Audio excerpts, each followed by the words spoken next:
So hello, everybody. This is Marie from the Innovation Group, and welcome to another Emerging Leaders of Gaming webinar brought to you by the Innovation Group and SBC Summit North America. I just want to give you a brief overview on the functionality of GoToWebinar before we get started. So you should be able to see the file that I'm sharing with you, and this slide shows where your various windows are, including this PowerPoint presentation, which is available in the Handouts window and the control panel. You can choose to follow along with us or view the presentation or download it directly and go through it at your own speed. The next slide shows how to expand any of these separate windows to go to full screen. Just click on the double arrows on the bottom right corner of your selected window, or to escape full screen, click those arrows again or hit the escape button. You can also minimize and maximize your control panel by clicking the orange arrow at the top. You'll notice that you're automatically muted throughout the webinar, but to ask questions, expand your control panel and look toward the bottom right in the questions section. Just type your question and hit send, and we'll address questions throughout the webinar. If you're on a mobile phone, your functionality will be slightly more limited, but you'll see your menu items at the bottom.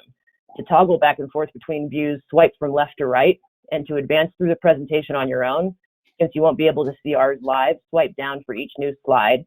The menu also shows where you can access the presentation, also called Handouts, or ask a question. As for frequently asked questions, if you run into any technical issues during this webinar, call the GoToWebinar customer service team at the number that I've been displaying at the tops of all of these slides. Also, we will post a recording of this webinar on our Emerging Leaders page within a few days, so stay tuned for that. And before we start, I just wanted to quickly encourage you all to attend our partner SBC's event, SBC Summit North America at the Meadowlands Expo Center in New Jersey, November 30th through December 2nd. Visit sbcevents.com for more information. And now I give you the Innovation Group's Senior Vice President of Operations and Data Analytics, Brian Wyman, to kick things off. Brian? Thank you, Marie, and thank you to all of you for joining us this morning if you're on the West Coast, and afternoon if you're on the East Coast. As Marie mentioned, my name is Brian Wyman. I'm the Senior Vice President of Operations and Data Analytics at the Innovation Group. For those of you who are unfamiliar with the group, the Innovation Group's been in the gaming and hospitality advisory space for about 30 years, generally focused on economics, forecasting, feasibility work, and I spend most of my time focused on emerging technologies here, including sports betting, iGaming, data analytics, marketing, and my background is actually in data analytics. With that, I will introduce you to the fantastic panel that we have assembled here today. First and foremost, we have Sarah Crennan, the Vice President and Head of Content at Yahoo Sports, and one of Crane's notable women in the business of sports. So Sarah, could you introduce yourself to the group? Hi, everyone. Thank you, Brian. Thank you for having me today. I oversee all content for Yahoo Sports, which since November of 2019 has included a lot more focus on our betting vertical, and also complements, our longtime presence covering fantasy and daily fantasy. Great, thanks, and great to have you. Next, I'll introduce Joe Solosky, the Managing Director of Sports Betting at NASCAR. Thanks, Brian, and appreciate the opportunity to be part of this. Since March, I've been overseeing the sports betting initiative at NASCAR, which we'll talk about more in depth, but is something that we view as a way to engage our fans and engage people who may not be as familiar with NASCAR, to get them involved in the sport from a viewership and audience perspective, attendance perspective, through multiple partnerships that we've formed over the last few years since the legalization of sports betting in the US. So it's great to be a part of this. I look forward to the conversation. Yeah, likewise. I'm really excited for it, and I will kick it off in just a second after introducing from Tipico, the U.S. Director of Operations and fellow New Jerseyan, Alan Ambrosio. Thanks, Brian. I'm happy to be here. Yeah, so pretty much running the day-to-day operations of Tipico. I've been in sports gambling since password was repealed. So, running the book overall, customer service, payments, fraud, casino, everything that's going on in the world of Tipico, and now regulated in 2 states, so New Jersey and Colorado. So happy to be here. That's great, and happy to have you also. And I think this is an interesting kind of cross section of the sports betting industry here, having someone who's directly operating, someone on the sporting side, and then somebody on the sports media side. And so the topic for today's discussion is about marketing to Gen Z and partnerships. And I'll be honest, before this webinar, I had to look up what years constituted Gen Z, and was sort of horrified to find out that it was birth years in the mid to late 90s and even pushing into the early 2010s. So thanks to SBC for finding the only webinar topic that could make me feel ancient. I'm 38, and I feel like I'm just so far behind the curve on the technology side, and this generation, the Gen Z, is really categorized as being like digital natives. And so what I wanted to put out to the group was, from a channel perspective, I presume that you have to think about this group way differently than we think about even, and again, to say my generation, but even my generation, which I view as the young people, and then folks older than us. So how are you guys thinking about these young folks in terms of channels and platforms that you use to reach them? And I can push that to anybody. I mean, maybe Sarah, you look like you're ready to go. Yeah, I mean, I think when we're thinking about Gen Z, you have to start with behavior and the environment they've conditioned, in how they became fans. Really, like my fan experience, given that I am a child of the '80s, was that my parents always had the TV blasting, and I just would casually watch until I became a fan. For Gen Z, I think America was already online. Facebook, was born a few years into their life, if not, already existed. And, they had access to phones, they had social platforms. Like the way consumption started from the very first minute of their fan experience is entirely different than what preceded them. And so, when we think about how we're building and growing audience, we're looking at emerging platforms. We're looking at the voice and the authenticity we bring to bear, because this is also a very savvy group of sports fans, and they can kind of sniff out who's genuine and who's not. We're very cognizant of how audience is moving, how they're engaging. Probably most importantly, that they aren't always engaged in live sports, in the live game window. And I actually think that is where there's a great opportunity in betting to help increase that engagement in the live game product. But really everything that came before Gen Z has kind of been rattled and shaken just by the way that they consume and need to be entertained at every minute, in terms of keep me engaged or I'm out, because I have too many options. And I think, that's a really important insight in everything that we do, but particularly in gaming. I think from that point, like I would agree with Sarah, right? There's so many different platforms right now that everyone's using. There's so many different users on each platform, and everyone has their own segmented thing of what they do. Do they watch Hulu? Do they go on ESPN Plus? Do they do X, Y, and Z? And how do you kind of bring it all together on a betting forum, right? And like, where overall are the users coming from? What do they like? What do they like to do? And I brought this up, I believe, when we were all talking before. It's not about the regular old media, TV ads, all of that. Really, it's about looking at what influencers doing what on TikTok, or someone doing something different on a different platform, or the whole idea now of these YouTube boxing matches. It's all segmenting to different audiences, right? And you're coming together and really seeing that it all intertwines, right? Like I would never have thought I would see gambling odds on ESPN or something like that 20 years ago, right? But now you turn on the TV and it's there, right? So it's all around us in my mind.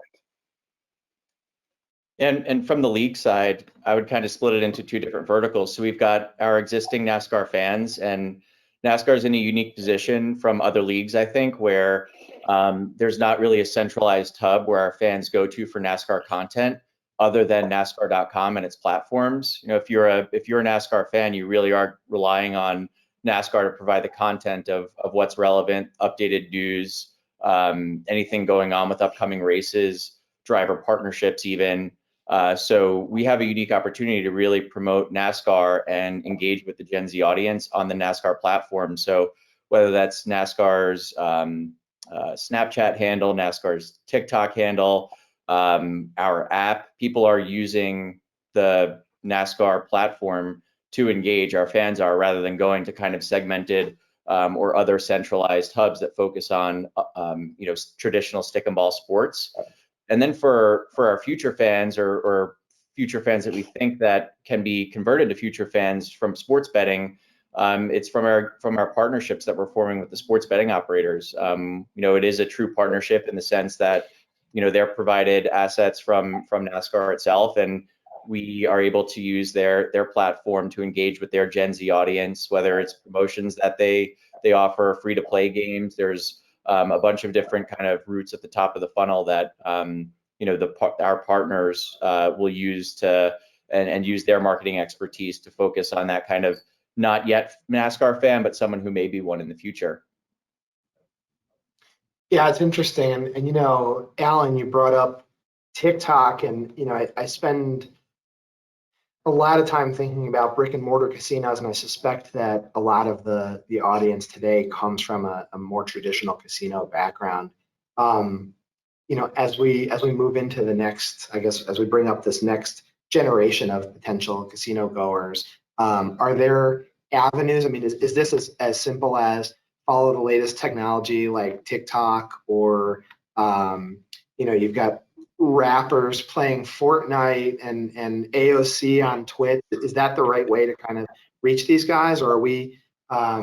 Is it more focus on the apps, or am I missing something entirely here? Like, what advice would you give to casino marketers looking to reach these guys? For me, it's all about, when you look at all that stuff, right? For me, it's just about the social interaction, right? If I go to a casino, I go with my friends to have a good time, right? Or we're going there to do something together, right? And you see on TikTok, right? Like you can share videos. Obviously, your friends look at them, they like them or whatever.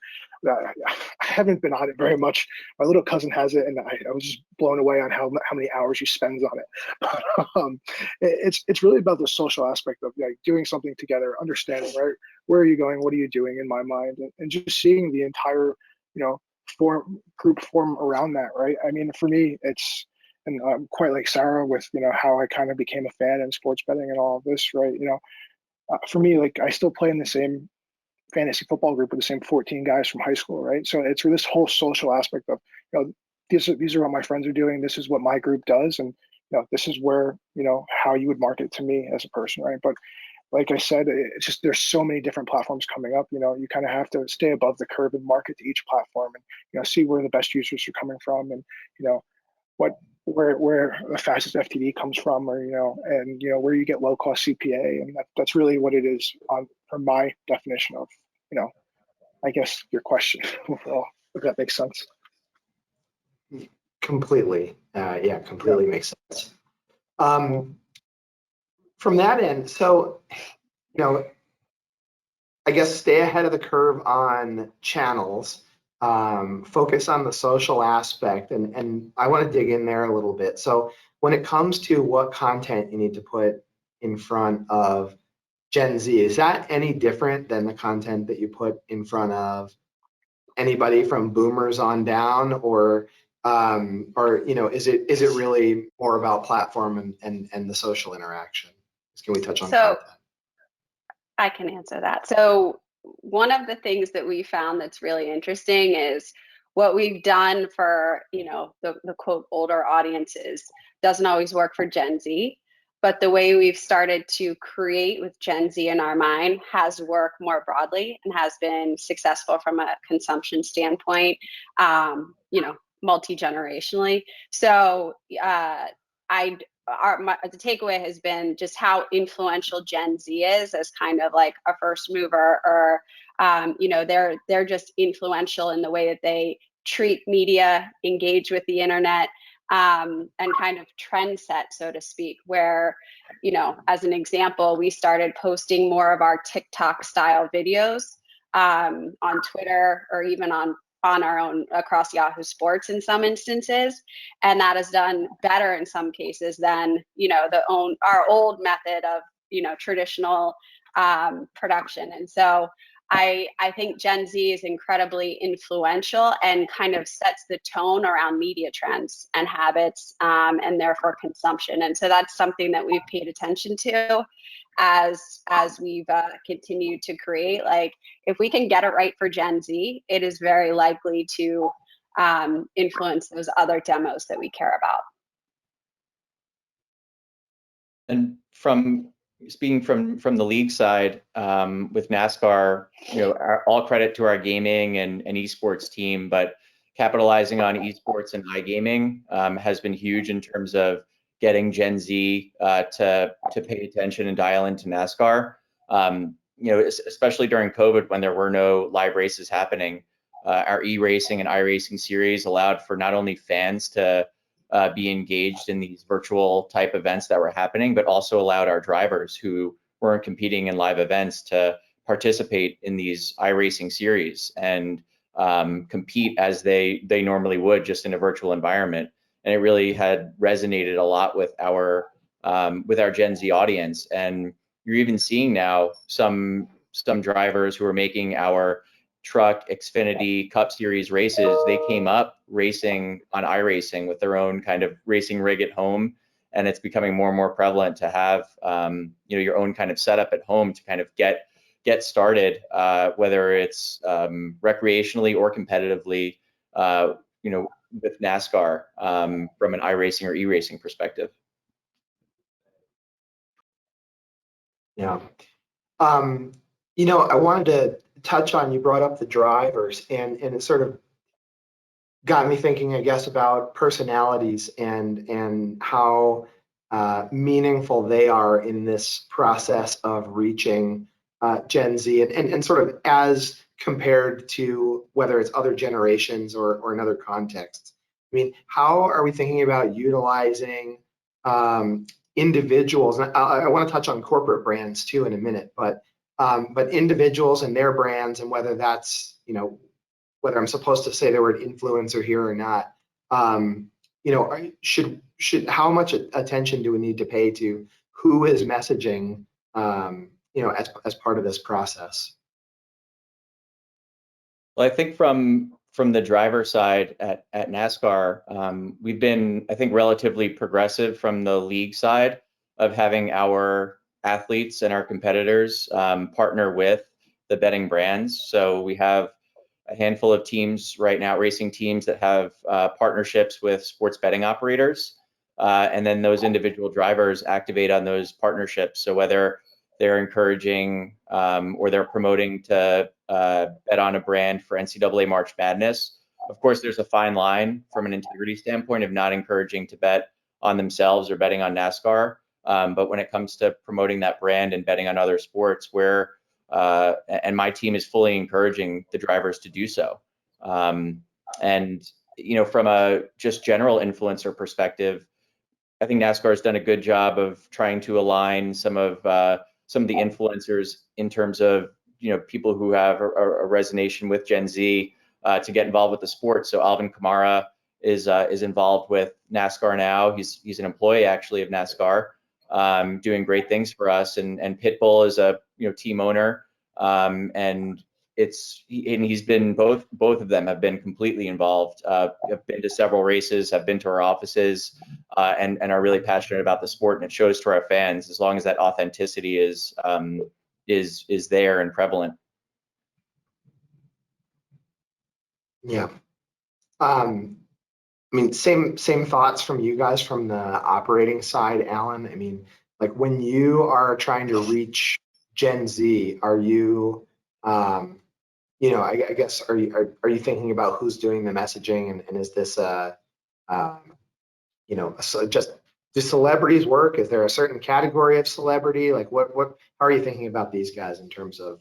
Yeah, it's a good question, Brian. Right? I think we think about it as, you know, it's not, and I mentioned you this before, Brian, when we had like our casual conversation about it. It's not anymore of when I was a kid, like what shoes Vince Carter was wearing, I'd go out and buy them the next day, right? Or Michael Jordan shoes come out this day and I'm there and buy it, right? You're starting to see a pull a little bit away from the traditional, what's the athlete doing and where it is, and what's the Instagram person doing, the person on Instagram doing I follow the most and all, and what's going on TikTok, and what are they doing? That's a cool new hat or something like that, right? And you're starting to see people buy more and more into that, right? So now you see all these promotions going on, and I know there's a ton of them, right? And most, so who has the best promotion? Who's promoting the best promotion? Who has the celebrity that people follow that are into that promotion, right? Is it a certain select group of fans with an influencer saying, hey, if you bet team XYZ today, it's a $50 free bet on them or something like that, right? So it's really, I think there's a lot that goes into it overall, but it's really just about who can grasp the best audience, and how fast you can grasp the audience, and how much buy-in you can get to whatever you're running or whatever you're doing for that certain season or quarter. Got it. Yeah, so I guess in terms of spokespeople, we're not really shifting away from that, or are we, into more just authentic personalities of whatever form that just have following. I mean, I guess what I kind of want to ask is, I see like the Jamie Foxx commercial for BetMGM, and the question is like, are we thinking that the person out there has to like somehow resonate with the specific demographic, or does it just have to be somebody authentic, and we're actually getting through to this audience in a whole bunch of different channels? Anyway, I don't know. I just thought I'd put it out there for a reaction. Yeah, I can answer that, Brian. For Yahoo Sportsbook, I can't emphasize overly emphasize how important trust and education have been to our pursuit of content, our pursuit of building the content vertical for betting. And as it relates to that, we've been very intentional in hiring voices and personalities that can help our users across the board find value, explain why they're making the pick that they're making, and allow them to feel like they can trust the source. How that extends into what you're talking about with spokespeople or influencers is I do think we have seen we've kind of reached saturation of talent posting, read Yahoo Sportsbook #ad. Like there's just been enough of that #ad use, and our approach now is to authentically find what athletes or talent want to use their platform to do, and deeply partner to reach audience, particularly Gen Z, in a very authentic way to the way they want to use their voice. The current example that I have to reference is Austin Eckler reached out to us. He's very interested in fantasy. He has the ability to participate in fantasy as an active player, and so he's doing a hit with us called Eckler's Edge throughout the season, and he is naturally and authentically excited about that. I think that when we look at partnerships with influencers or talent that brings their own audience, we will go more along those lines moving forward, where it's just natural to the talent to participate with us and to deeply integrate with us. Yeah, that's fascinating, interesting. Along those lines, Sarah or anybody else that wants to, I think about the effectiveness of Barstool in some of the work that they've done recently. And when I think about Barstool, and we don't have to talk about Barstool, but there's sort of this merge between, there's a brand, right, Barstool, and then there's this really strong personality influencer that also kind of is driving behavior in the form of Dave Portnoy. And so I guess when I'm thinking about marketing to this demographic, how much does brand, like in the sense of corporate brand and corporate brand loyalty, really matter versus who is actually doing the messaging, or do we even know at this point?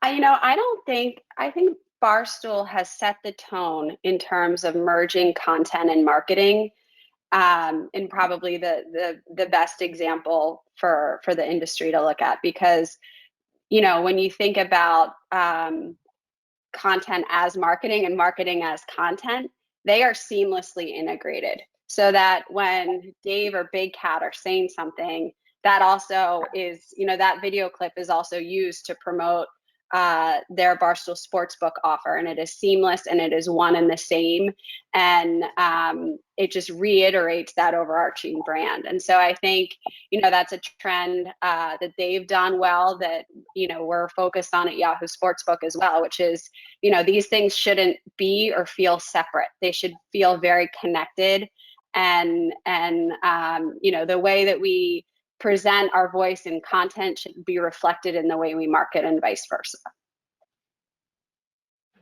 Yeah, I would agree with Sarah. I think that the brand itself gives them obviously a tremendous platform to put their message across, and it has to be aligned with their brand's vision, right? But when Big Cat comes out and does Big Cat's parlay, people actually bet on that because they trust him and they listen to him, and they listen to his insight weekly or 3 times a week on his podcast. So that's why people will take advantage of that promotion and do that, because they trust him and he has this platform from Barstool Sports. And as Sarah hit the nail on the head earlier with trust, we recently did an activation with Todd Furman, and given his platform and his authenticity and just huge fanship of motorsports and NASCAR specifically, betting education is a huge initiative of mine at NASCAR. So we started launching these betting 101 videos, and it resonates with our fans because Todd really speaks to the layman bettor and says, this is what a head-to-head market is, or this is what a race outright market is, to someone who's never walked up to a cage before and placed a bet. And he's got this large platform and large following, and a trusted voice. And that's one of the huge reasons that we decided to work from him, and we've gotten great feedback on it. Interesting, yeah. And I mean, that sort of segues for me into something else, which is the actual product that we're offering on the betting side. I think that if I take my parents' generation, or maybe even casual bettors across the board, I think that they're making straight bets on sides and totals. But when you get into whether it's more exotic bet types or sports that aren't I'll use your term, traditional stick and ball type sports, there's this learning curve. And I guess what I'm wondering about with regards to that is Gen Z or younger folks, are they more or less likely to respond to a broader menu of betting options, or B, even require a broader menu of betting options? Again, whether it's different sports or just different bet types, prop bets, that kind of thing, or again, do we know at this point? Yeah, I mean, I can start here, Brian, a little bit too, right? For us, it's more about, what's going on in their life, what are they doing in their life, and how does it impact it, playing on the book, right? If they're going to a Yankees game tonight, you're probably going to see them put some money on a Yankees game tonight, whether they're not a Yankee fan or they've never even watched it. I mean, personally, my friends, if they go to a Red Bulls game in Harrison, they're putting money on the game whether they've never seen a match or not. It doesn't matter. It's something to just talk about and have fun, and just do it together overall. And I always come back to this aspect of like social gaming, because I think it's huge. And you see it a lot in the casino world too, with the leaderboards and all this fun stuff. And like my one friend says, we win together and we always lose together. So like it's always something to do, something to do as a community or group. And I think that's where you get a lot of it in, right? I mean, when there were esports markets up, we see people bet on that because they might not even have seen an esport event, but they want to watch it, and it gives them something to do while they're watching it. It gives them some type of entertainment, right? It's always fun to have something on the game, or our commercial actually does a good job at saying it. You knew this was going to happen, and you knew this was going to happen, and then you bet it and you won money from it. So it's about being right too, that whole aspect as well, in my mind.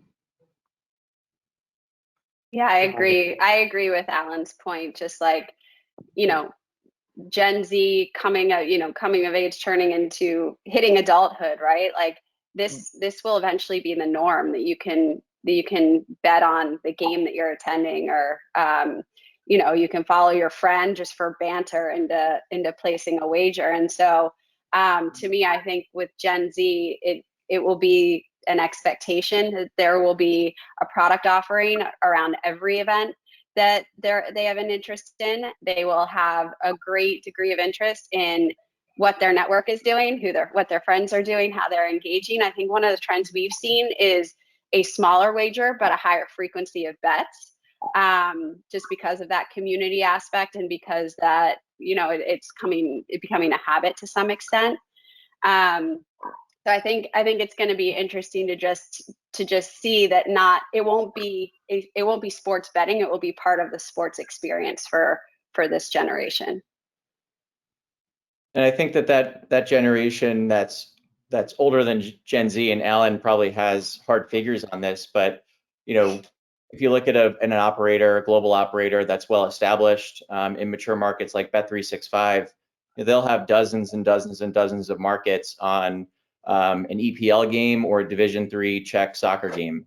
But I would say, and please correct me if I'm wrong, the top 3, top 5, top 10 markets are going to be anywhere between 80 to 95% of the markets people bet on. Those kind of last 30, 40, 50 markets are nice to have, and they're good marketing and promotional plays, but really not a lot of people are betting on those markets. But that's all to say, I think Gen Z is going to want more custom betting features, where you have a slider bar of, instead of a sportsbook offering you an over-under of 30.5 for Steph Curry, you want odds for 22.5, and the sportsbook will price that out for you.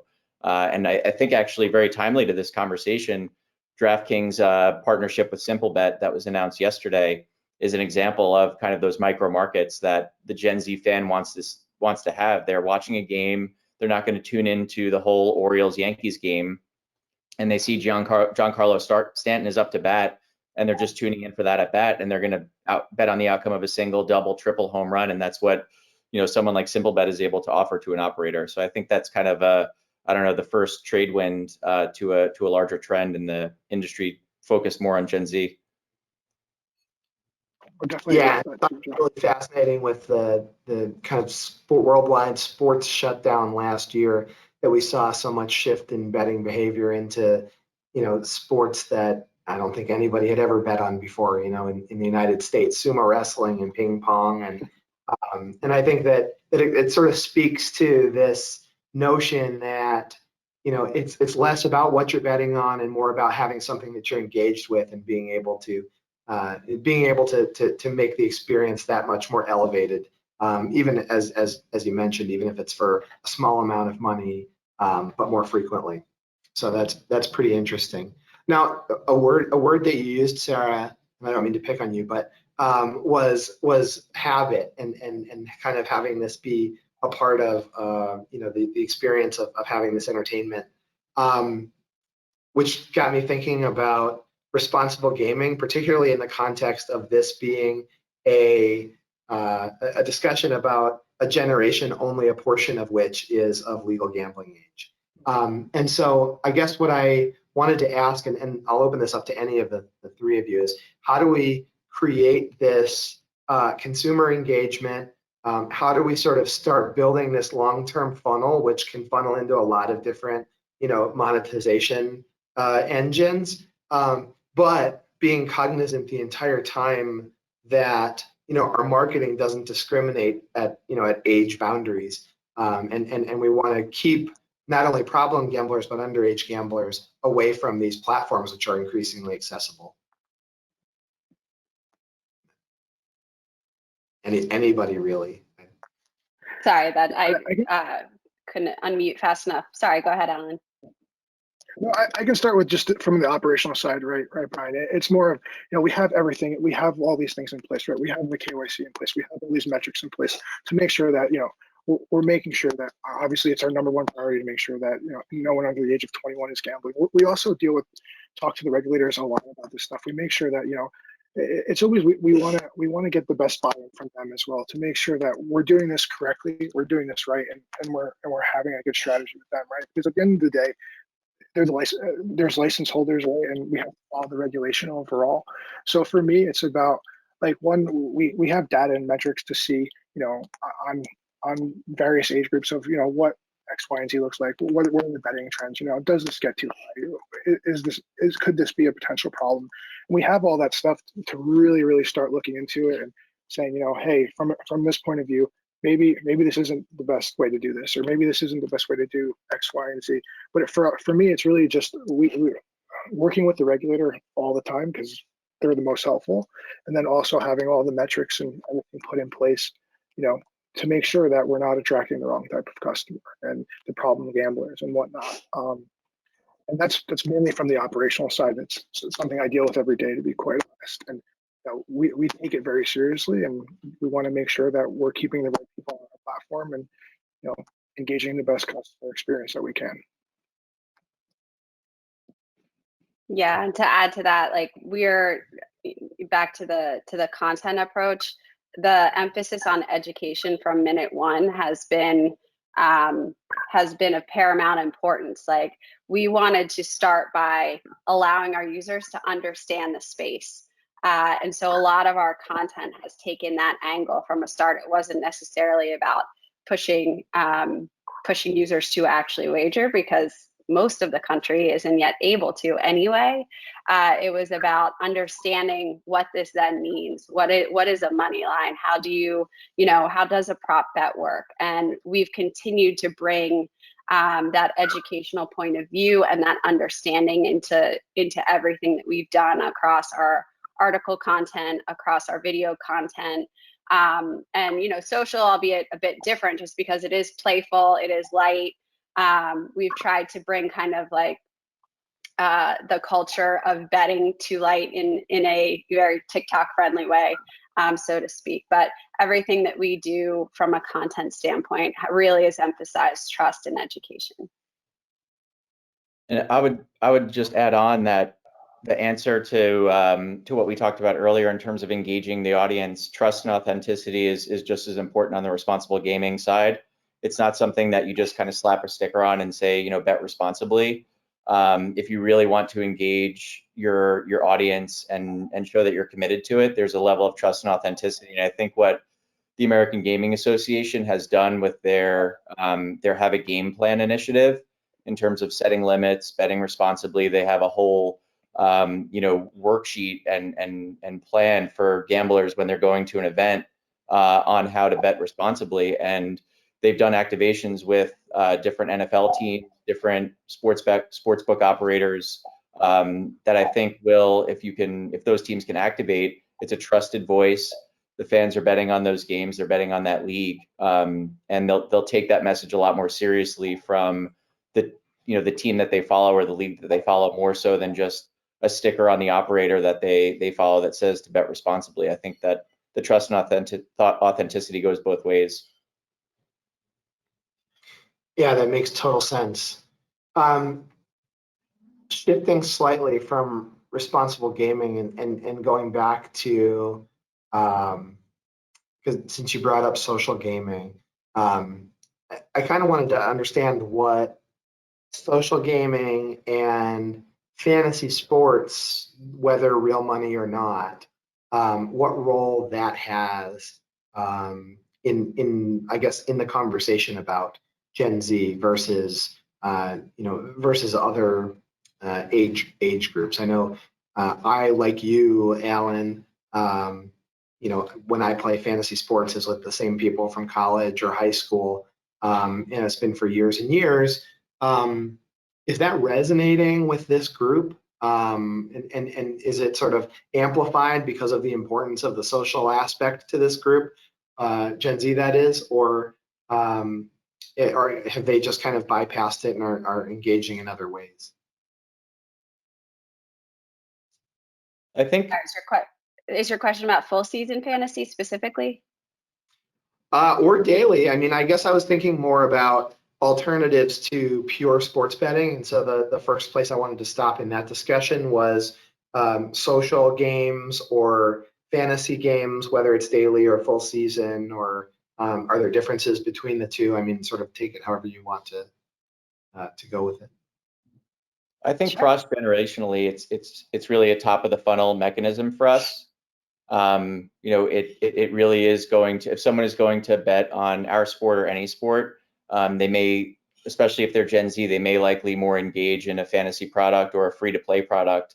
I don't have the answer to it. I don't know if Gen Z is playing fantasy more or less than when Alan, Sarah, and I were, and Brian, we were all doing fantasy in high school.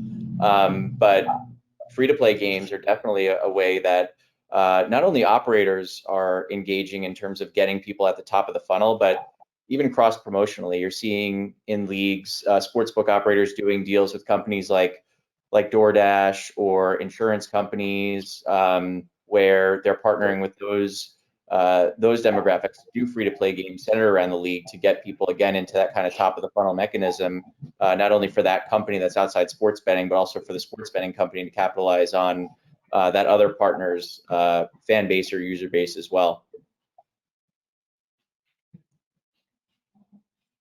Got it. I guess I observed the same thing recently. I don't remember if I mentioned it to you, but I'll mention it here. But that I spent time with my family in Virginia this summer, and I was able to bet on DraftKings and FanDuel, and which I can't right now in the state of Nevada.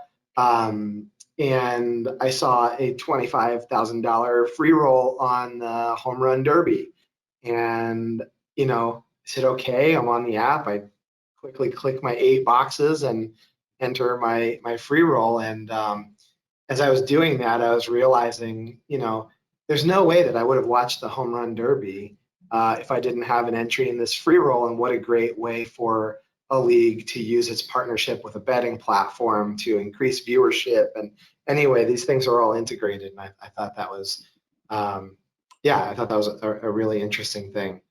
I guess following up on the question about fantasy and social, what role do you think esports has here, if any? I mean, is this something that we're seeing? I know we mentioned it earlier. Is it something we're seeing more engagement with?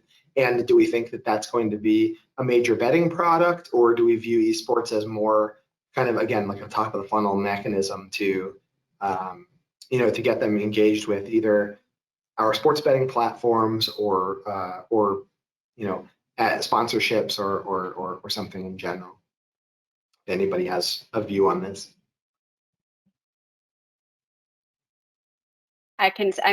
Just from our standpoint, like I don't believe esports to be a primary focus for us right now, just because we reach such a wide, we have a huge audience in terms of sports fans that come for our core sports media experience. And I think our opportunity is more in offering the right promo or the right offer to the right sports fan, whether it be free to play, paid, full season fantasy, or one of the something like our bracket around March Madness. Like, our opportunity is far more in our sports games and the range of sports games that we have, but I do think the esports platforms could be influential in driving and acquiring new audiences, and that's something that we're thinking a lot about just as we go forward and continue to grow Gen Z in particular.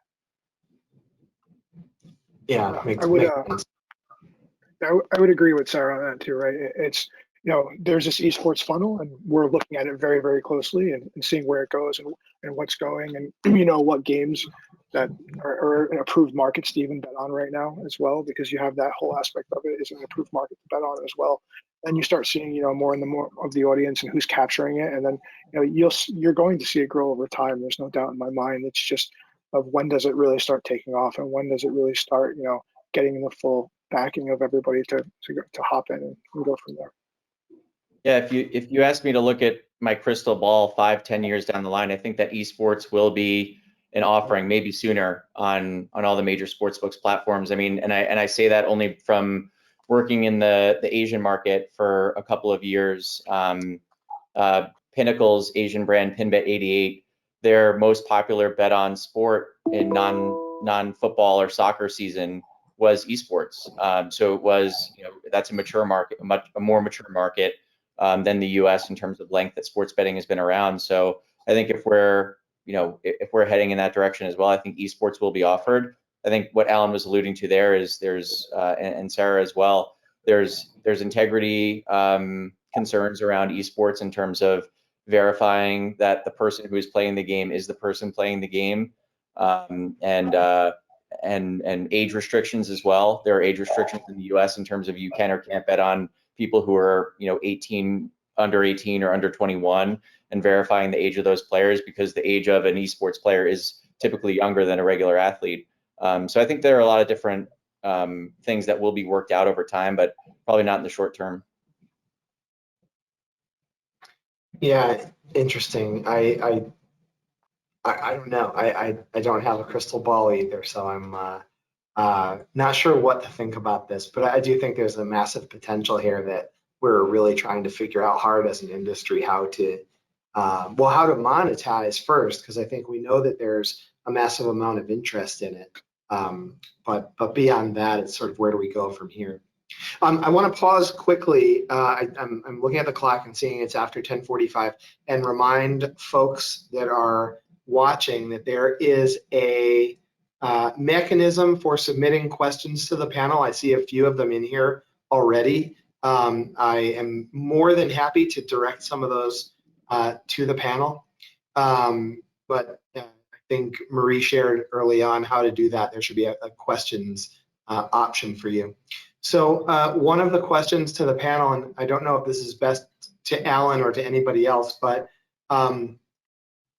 do you know or have you studied whether or not Gen Z has a preference between sports betting in person, like at a sports book and the experience of a sports book, versus betting on the mobile phone, which may be sort of more natural to them, and is there a generational difference there?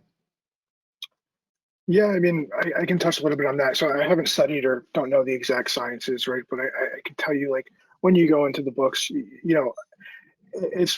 I would say it's more of not your typical Gen Z type of bettor. I would say Gen Z is more sign on the phone, deposit money, because that's what they're used to, right? They're depositing. So one thing I wanted to bring up too is the payment options and what's going on in the payments world too, Gen Z, right? And you see that Venmo is now becoming a sports betting payment option, right? So they're used to Venmoing their friends. They can deposit with Venmo. They can get on the sports betting app and go through there, right?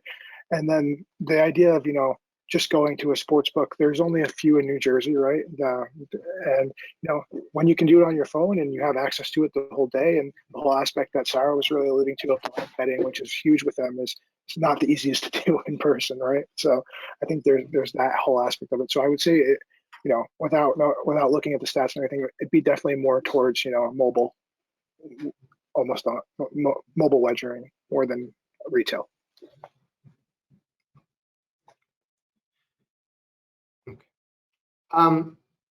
So turning the discussion a little bit to social media, have you found any general social media strategies that seem to appeal more or less to Gen Z than what we might think of as traditional social media, even though that's a relatively recent phenomenon? But I guess, how do you think about social media strategy? Sure. So as it relates to Gen Z in particular, I think the way we've seen the greatest engagement along the lines of betting is similar to what we've seen for just covering sports, which is Gen Z does care about diversity more. They do care about players individually, and they care deeply about how those players are using their entire platform, not just their performance on the field or on the court. And so when one of the most interesting things that that has been a surprise in moving into covering betting more deeply is just how quickly sports and betting have merged and become one and the same. And so when when we're covering social posts or covering news on our Yahoo Sportsbook, we are very much trying to hook in posts or angles that resonate with sports media generally, and not make it too much about just betting, and make sure that we keep those insights about Gen Z front and center. And that's really where we've seen the greatest success. So, Joe, can I ask you about one thing that we had talked about and I had a note about? So NASCAR has a virtual product, and the more that I travel around to the conferences, I'm seeing betting on a virtual product becoming far more prominent. I mean, whether this is kind of under the hood, as with historical horse racing machines that kind of look like slot machines and feel like slot machines, but don't worry, they're just historical horse racing machines. But I've seen these games now where I can watch like a 3-minute clip of an NBA game, and before I see what clips are going to show up, I can bet on, is it going to be the Celtics or the Bucks or the over or the under? And I guess, what role do you think that virtual sports has here going forward? And do you think that this is more of an appealing option to this age group? Yeah, I think it appeals to all age groups on the virtual front. Really, the big draw to virtual sports is that it is a downtime product. So virtual sports has been around in mature markets. Basically, the advent of it was because of was it hoof and mouth disease or foot and mouth disease in the UK, when sports were down for a while, and operators had to figure out a way to put out other content, and they created virtual sports as a result. So as you said, it condenses a full soccer match or basketball match into 3-minute highlights. So it runs 24/7, and it's very visually engaging. They actually use it. They use the same technology that that EA Sports would use for one of their games, and that's what it looks like on the screen. So I know that many US leagues, with the regulation and licensing allowing for virtual sports in the US to launch shortly, are partnering with trusted brands like MLB, like NASCAR, to create this virtual sport game. And while it hasn't launched yet in the US, and a lot of that is because of regulatory and licensing issues, I would guess that they do launch in 2022. And yeah, I think because of the appeal, the level of aesthetics that you might be used to in terms of playing video games or computer games, it might appeal more to Gen Z. But what I've seen from the virtual space when I worked in it internationally is that it typically makes up about 3 to 7% of your overall sports book. So it's not insignificant, but there is a time and place for it, right? It's if games end at 10 p.m. in Vegas, there's nothing else to bet on anymore. So you have these virtual sports running. It's basically more opportunities to bet on NBA or MLB, just in a different form. Yeah, that's fantastic. Yeah, I mean, I'm looking forward to when we can start to see this product integrated into the casino floor, because I think it's going to be really transformative, actually, and I think we're going to see a massive demographic difference between who's on that product and who's on the slot machine with the big. I agree with you on that, for sure. Slot machine arm. Well, we're starting to wrap up here. Is there anything else that any of you all wanted to share that we didn't touch on, or a topic that I've missed, or any closing remarks? No? Okay. Well, I think I speak on behalf of the entire audience here when I extend my deepest thanks and gratitude for you all taking time out of your quite busy schedules to join us today. And before everyone signs off, I will turn this back over to Marie briefly.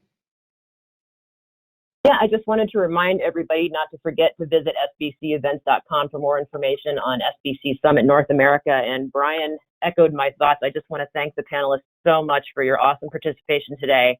And attendees, I wanted to invite you to take our survey as well as visit the featured websites here where you can join mailing lists or follow us on social media. Speaking of social media, and just thank you, everybody. We'll see you next time. All right. Thank you. Thanks so much. Thank you.